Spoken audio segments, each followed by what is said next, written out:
নমস্কার। গঙ্গার আজকের পর্বের রিভিউ নিয়ে বাংলা সিরিয়াল সমাচার তোমাদের সামনে এসে গেছে। তো আজকের পর্বের রিভিউতে যেটা দেখা যাচ্ছে, তো গঙ্গাকে নির্দোষ প্রমাণ করার জন্য পিঙ্কি তো সব কথা বলে দেয় যে গঙ্গা খুব ভালো মেয়ে স্যার, ওর কোনো দোষ নেই, বরঞ্চ ওই ছেলেটাই খারাপ, ওই রাজু ছেলেটাই। আপনি প্লিজ একটু খোঁজ খবর করুন। গঙ্গা বলছে, আমি তো বারবার করেই বলেছি এই সব কিছু লখাই মস্তান করিয়েছে, কিন্তু আপনি তো আমার কোনো কথা শোনেননি। বরঞ্চ আপনার যদি আরও প্রমাণ চায় আপনি যান এক্ষুনি, বরঞ্চ ওই ইয়েকে, ওই রাজু, প্যাংলা, ওদের সবাইকে গিয়ে ধরুন, দেখবেন আপনি সত্যিটা জানতে পারবেন। তো অর্জুন তো বলছে ঠিক আছে তাহলে তাই হবে। আর ওদিকে মেঘনাথ কিন্তু মেঘনাথের থানাতে লখাই গুন্ডারা গেছে, আর লখাই আরেকজন সঙ্গীকে নিয়ে গেছে। তো মেঘনাথ বলছে কি ব্যাপার, কি যা বলেছিলাম করতে পেরেছো? বলে যে পিঙ্কি পালিয়ে গেছে, পিঙ্কিকে ওরা উদ্ধার করে নিয়েছে। বলে কি? বলে হ্যাঁ, পিঙ্কিকে উদ্ধার করে নিয়েছে। তখন তো রাগে মেঘনাথ ওদেরকেই মারছে। তো লখাই বলছে যে না না, রেগে যাবেন না, রেগে যাবেন না।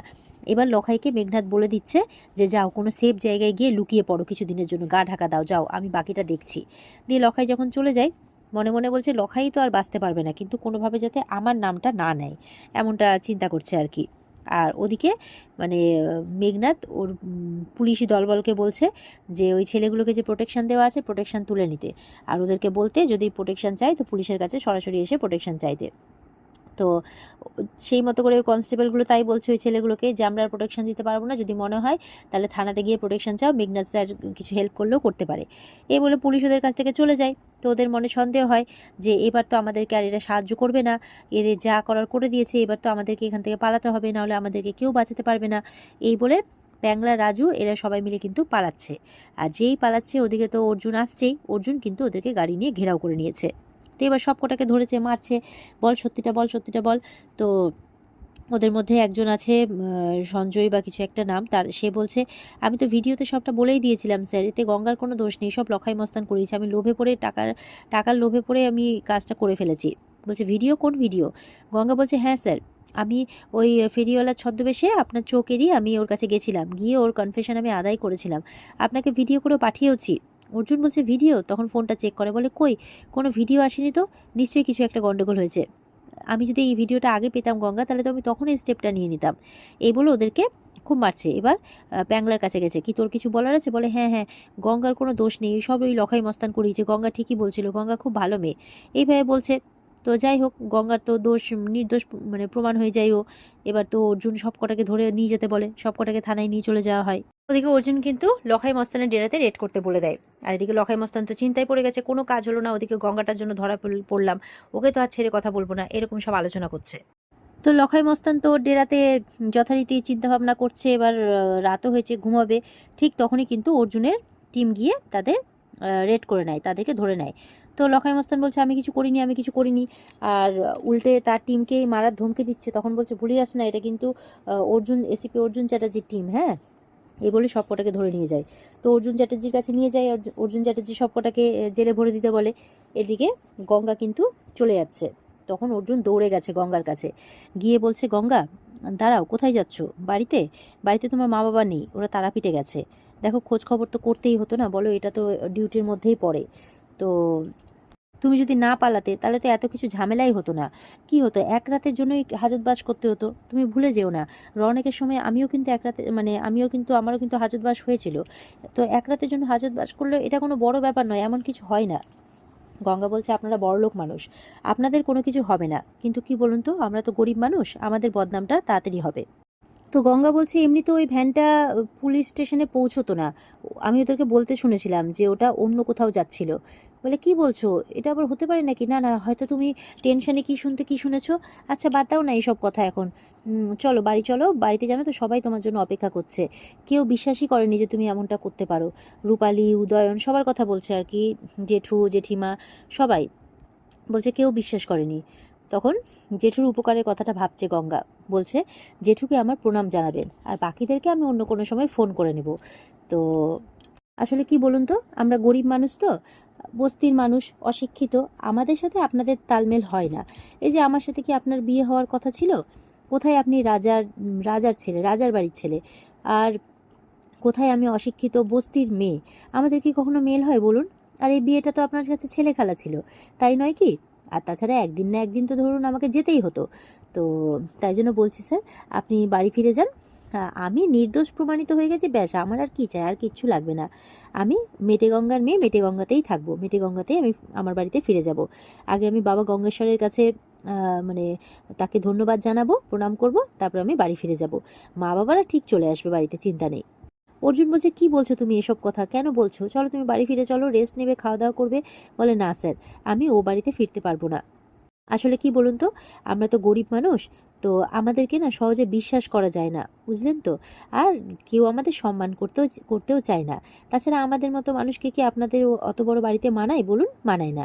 তাই জন্য আমাকে যেখানে মানায় আমি সেখানেই ফিরে যেতে চাই, আমি আমার বাড়িতে যেতে চাই। আপনি বাড়ি ফিরে যান স্যার। এই বলে গঙ্গা কিন্তু ওখান থেকে চলে যায়। তো অর্জুনের তো মনটা খারাপ হয়ে যায়। অর্জুন তখন মনে মনে বলতে থাকে, আগে আমি বাড়িতে ফিরে সবাইকে জানাই ব্যাপারটা, তারপরে আমি দেখছি। গঙ্গাকে আমি একা ছাড়তে পারবো না। হ্যাঁ, বিয়েটা হয়তো আমাদের মানে জোর করেই হয়েছে বা বাধ্যতামূলকভাবে হয়েছে, কিন্তু আমি গঙ্গার দায়িত্ব নিয়েছি, সেই দায়িত্ব আমি এড়াতে পারবো না, তাই বলছে। তাছাড়া ওর একটা সেফটিরও তো প্রয়োজন। এই বলে অর্জুন কিন্তু বাড়ি ফিরে যাচ্ছে। আর ওদিকে অর্জুনের বাড়িতে যথারীতি সবাই চিন্তা করছে। অর্জুনের বাবা জেঠুকে বলছে, আমরা কি করে ও মেয়েটাকে ভুল বুঝলাম বলুন তো, ও এত বড় একটা ফাঁদে পড়ে গেছিল। হ্যাঁ, এই বলতে না বলতে অর্জুন চলে আসে। অর্জুন যেই বাড়িতে আসে অমনি কিন্তু বলছে আর কি, ওর বাবা জ্যাঠা যে, গঙ্গা কই, গঙ্গা আসলো না। অর্জুন চুপ করে আছে। বলছে, কি হলো বল, গঙ্গা কোথায়? মেয়েটা এত বড় বিপদ হলো, গঙ্গা কোথায়? এদিকে রূপালীরা বলছে, রূপালী লালি এরা বলছে, কি ফিরলো না তাই তো? ও নিশ্চয়ই মেটে গঙ্গায় ফিরে গেছে ওর বাড়িতে, ও এই বাড়িতে আসবে না বলেছে তাই তো? তো জেঠু বলছে, এটা এইসব তোমরা কি বলছো, কেন এই বাড়িতে ফিরবে না? তখন ওপর থেকে অর্জুনের মা, এদিকে মানে ওই শালমলি আর কি, শালমলি আর ওই যে অহনা, ওরা সব নেমে আসছে। জেঠু বলছে, দেখ অর্জুন, গঙ্গার বিরুদ্ধে যারা চক্রান্ত করেছিল সবাইকে ধরেছিস তো? বলে, হ্যাঁ সবাইকে ধরেছি। এদিকে জেঠিমাও দৌড়ে এসছে, কি হলো মেয়েটা আসলো না কেন, চিন্তা করছে। এত রাত হয়ে গেছে, জেঠুও চিন্তা করছে। অর্জুন বলছে, গঙ্গার এই বাড়িতে সম্মান নষ্ট হয়েছে, ও ভাবছে ভবিষ্যতেও হতে পারে, তাই ও এই বাড়িতে ফিরবে না বলছে। তখন অর্জুনের মা বলছে, বাহ, এতদিনে মেয়েটা একটা ভালো সিদ্ধান্ত নিয়েছে, যার যেখানে জায়গা তাকে সেখানেই থাকা উচিত। বলছে, একটা ভুল সিদ্ধান্তে গঙ্গা এই বাড়ির বউ হয়ে গেছিল, সেটা তো আজীবন চলতে পারে না। তো অর্জুন বলছে, একটা ভুল দোষে ওকে দোষী করা হয়েছিল, সেই অভিযোগটা তোর মাথায় লাগতে পারে না? অর্জুন বলছে, ভুলটা আমাদের কাছে হয়েছে। শালমণি বলছে, মানুষ মাত্রই ভুল হয়। দেখো, আর আমরা তো ওর উপরে দোষারোপ করিনি, দোষারোপ ওর বন্ধুরাই করেছে। তো এখন ওর বন্ধুরাই যদি ওর নামে দোষারোপ করে তো কে কি করতে পারে? বলছে, তবে যাক, ওর যে এটা জায়গা নয়, ওর যেখানে জায়গা সেখানেও ফিরে গেছে, এটা ও যে ভেবেছে এটা দেখেও ভালো লাগছে। রূপালী বলছে, ছি ছি, গঙ্গার মা বাবা কি ভাবলেন কে জানে, আমরা কিন্তু বড় ছোট হয়ে গেলাম ওর বাবাকে বলছে। অহনার মনে তো খুব আনন্দ, যাক বাবা, গঙ্গাটা ফাইনালি বিদেয় হয়েছে, এবার অর্জুনকে পুরোপুরিভাবে নিজের করে নিতে হবে। বলছে, অর্জুন চ্যাটার্জি অহনার ইশারাতেই নাচতো আর ওর ইশারাতেই নাচবে, ওই ভিখারিটা গেছে, খুব ভালো হয়েছে। এদিকে গঙ্গার মা বাবা পুজো দিয়ে এসছে। তো গঙ্গার বাবা বলছে ওর মাকে, এই জানো তো, আমরা তারাপীঠে ছিলাম এই কয়দিনে, এখানে তো বিস্তর কাণ্ড ঘটে গেছে, আমি চায়ের দোকানে শুনলাম। তো বলে, কি হয়েছে? তখন গঙ্গা আসে, বলছে, এই যে গঙ্গাকে পুলিশে ধরে নিয়ে গেছে, গঙ্গা সেখান থেকে পালিয়েছে, আর গঙ্গা আবার নির্দোষ প্রমাণিত হয়েও গেছে। তো বলে, গঙ্গাকে দেখে ছুটে যায় ওর মা, বলে, আর কেউ আসেনি? জামাই জামাই বাইরে বাইরে দেখছে, আর কেউ নেই। গঙ্গা বলছে, না আর কেউ আসেনি। তো গঙ্গার বাবা বলছে, তোর দেওর ননদ তোর সঙ্গে কেউ এলো না? বলে, না কেউ আসেনি। তো বলছে, এসব কি করে হলো, পুলিশে ধরে নিয়ে গেছিল?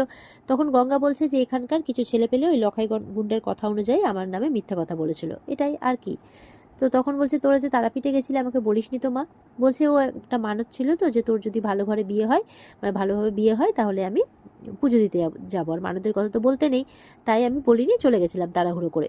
এই বলে প্রসাদটা দিতে যাচ্ছে, ফুল টুল মাথায় ঠাকায়, আর বলছে, আমি চেয়েছিলাম তোর সংসার দেখবি, কেউ ভাঙতে পারবে না, তোর সংসার সুখের হবে।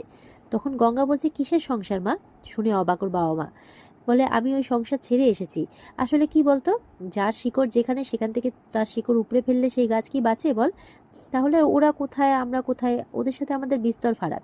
তাই আমি ঠিক করেছি যে আমি এখানেই থাকবো, আবার নিজের পায়ে দাঁড়াবো, আমি আগের মতো আবার যেরকম কাজ করছিলাম সেরকমই কাজ করব। এটা শুনে তোর মা অবাক হয়ে যায়, তড়িঘড়ি প্রসাদের ঠোঙাটা রেখে বলছে, এই ইয়ের বাবা, গঙ্গার বাবা কি বলছে দেখো তো, ফোন করো তো, ফোন করো তো, আমি এক্ষুনি জামাইয়ের সাথে কথা বলবো, এসব কি হয়েছে?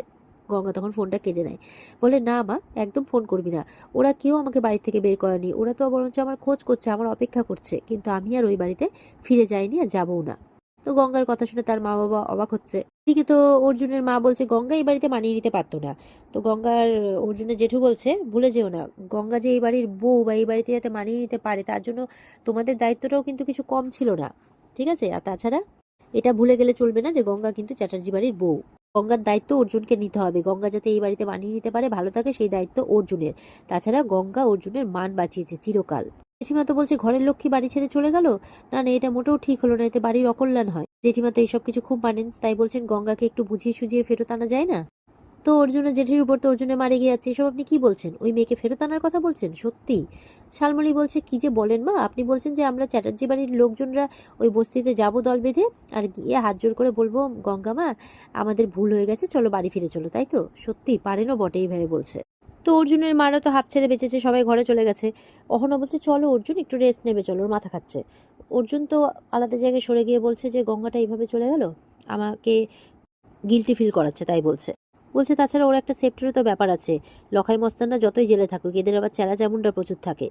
বলছে কি জানি কেমন আছে ও বস্তিতে, এই বলে অর্জুন কিন্তু গঙ্গার খুব চিন্তা করছে। আর এইখানেই কিন্তু আজকের পর্ব শেষ হয়ে যায়। তো এই ছিল আজকের পর্বের রিভিউ। ভালো লেগে থাকলে পর্বকে লাইক কমেন্ট করে জানাতে ভুলবে না, আর আমাদের সাথে জুড়তে চ্যানেলকে সাবস্ক্রাইব করতে ভুলবে না। দেখা হচ্ছে তোমাদের সাথে আগামীকালকে। সবাই খুব ভালো থাকবে। আজকের মতো পর্বের রিভিউ এ পর্যন্তই। বিস্তারিত দেখতে অবশ্যই স্টার জলসার পর্দায় চোখ রাখবে। টাটা।